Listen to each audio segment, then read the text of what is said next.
hadis berkenaan dengan duit KWSP.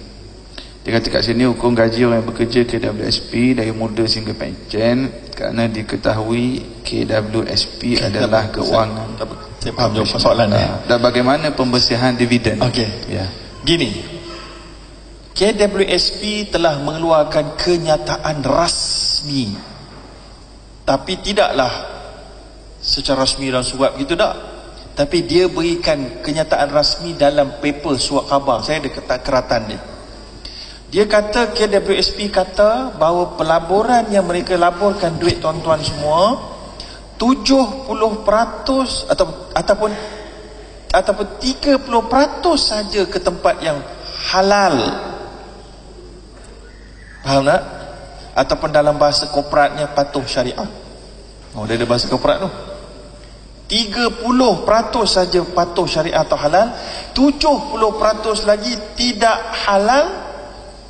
Kalau saya pun terus buka KWSP punya website, tuan-tuan tengok dia ada kat manakah yang paling besar dia letak. Yang paling besar tuan-tuan semuanya dekat financial institution. Gaji apa, dividen yang paling banyak sekali dapat di situ. Ya. Justru macam ni, kita tak ada pilihan, maka kita tak berdosa letak duit dalam KWSP, sebab itu regulation. Tak apa, itu selesai. Dan duit yang dicarum oleh kita melalui gaji kita dan majikan kita, dua-dua halal untuk kita. Boleh faham Maknanya pokok duit majikan yang carum untuk kita dan kita punya potongan gaji halal. Tapi yang menjadi masalah adalah duit tu lepas dipotong, digabungkan, dilaburkan, dan setiap tahun ada dividen. Menurut statistik sejak tahun 1952, dividen KWSP purata sampai tahun 2013 adalah 6.25% setiap tahun. Faham? Macam Ustaz tahu je. Saya nak baca soalan dividen pula lepas ni. Macam tahu je soalan. Siapa? Memang tahu dah soalan ni. Patut mau dapat doktor. Okey, 6.25%. Macam mana tuan-tuan nak kira, nak keluar, nak buat cleansing, macam mana nak kira ni? Dia bukan kira macam ni tau. Contohnya tuan-tuan nak pencen, katalah dalam tu ada 100,000. Tuan-tuan kata 6.25% daripada 100,000. Bukan macam tu. Itu sikit sangat. Potong sikit dah lah. Tak boleh. Sebab dia punya cara kira pada bulan itu, katalah 6.25% daripada bulan itu, dia masuk dalam duit tuan-tuan, dia jadi pokok. Dia compounding tau. Lalu tu bulan depan tu 6.2 tu campur dah 6.2, dia berkembang. So nak kira tu, susah sikit. Maka saya dengan beberapa rakan saya telah membuat research. Kita ada satu orang model yang mempunyai semua slip KWSP setiap tahun. Maka kita pun kaji melalui dia punya tu, kita dapati jawapan yang mengejutkan. Jaga-jaga jawapan dia memang berpeluh setengah orang. Jaga-jaga. Jawapan dia begini. Ini yang saya yakin paling tepat. Ya. Jawapannya daripada contoh, katalah jumlah terkumpul masa pencen 100,000, kita dapati bahawa duit dividen itu saja kita kumpulkan, kita crop ke tepi, kita kumpul daripada penyata ni, mewakili 35%. Kancil sekor tu. Kancil sekor. 100,000 maknanya 35,000 itu dividen saja. Maknanya 65,000 tuan-tuan boleh makan lah. Selesai. Jangan takut. 35,000 kita nak semak, nak buat cleansing. 35,000 tu 70% haram kalau ikut statement KWSP. So berapa agaknya? 70% daripada 35,000. Berapa? Haram, ya. Kalaulah orang yang gaji besar, dia punya pencen 1 juta tuan-tuan, maknanya 350,000 tu kena ke tepi dulu. Itulah dividen. 70% daripada 350,000 itulah yang kena cleansing bagi Gaza, dan bagi orang fakir miskin seumpama. Kemudian ada seorang alim ulama di Malaysia, saya tak mau sebut nama dia. Dia mempunyai research tersendiri. Dia kata walaupun KWSP kata 70% adalah tak patuh syariah, itu adalah dari sudut klasifikasi rasmi. Maka mengikut kajian dia, dia kata kalau mengikut klasifikasi tak rasmi, sebenarnya lebih daripada 70%. Lega sikit lah tuan-tuan. Cik baik lah kan?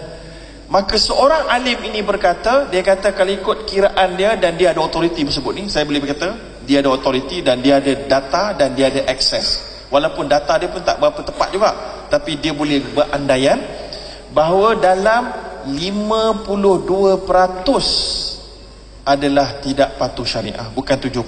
Sebab mungkin yang dalam 70 tu ada yang tidak digazet oleh government sebagai halal, tapi dia neutral. Dia kata gitu. Maka kalau tuan-tuan rasa tak berapa kuat iman, ambillah 52% haram. Kalau rasa iman mantap 70% tak halal, tuan-tuan tapis.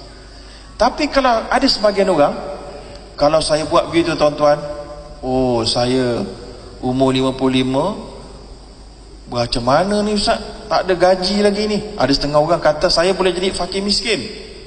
Maka dalam Islam dihalalkan tuan-tuan buat cleansing secara berperingkat. Tak payah keluar terus sekelepuk gitu. Siapa iman kuat, dia buat sekelepuk keluar. Siapa tak apa kuat, buat dulu 10% dulu. Tapi masuk dalam azam ni, kira beritahu kat isteri, beritahu kat suami, tahun depan keluar lagi 10% ni, berapa jumlah dia tu, tahun depan lagi keluar 10% lagi, selesaikan.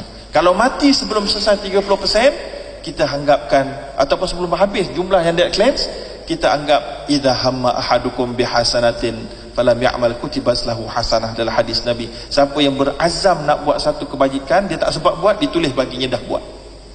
Tapi jangan harapkan yang itu je, mintalah aku mati dulu sebelah. Maknanya azam sungguh, kira sungguh-sungguh, ni tahun ni punya portion aku cleanse, supaya tak teruk sangatlah jadi muflis. Wallahu a'lam. Nak cadang duit itu yang dia nak clear, yang 52%, 70% itu, dia nak kemanakan duit itu Ustaz? Kita cadangkan. Dia boleh ke mana? Yang pertama, Allah sebut dalam Quran, wa atidhal qurba haqqahu wal miskin. Yang pertama, berikan kepada fakir miskin di kalangan adik-beradik kita. Fakir miskin bukan adik-beradik saja, fakir miskin, adik-beradik. Jangan ada adik-beradik kita fakir miskin, kita beri kat Gaza dulu. Duk beri adik-beradik yang fakir miskin dulu. Walaupun duit itu yang kata tak berapa patuh syariah tadi. Dia tak patuh syariah tu atas hak kita. Atas hak orang miskin, dia neutral balik. Dia duit dia bukan macam najis yang bergerak ke sana ke sini dan berikut. Dia duit dia haram maknawi, bukan haram hissi.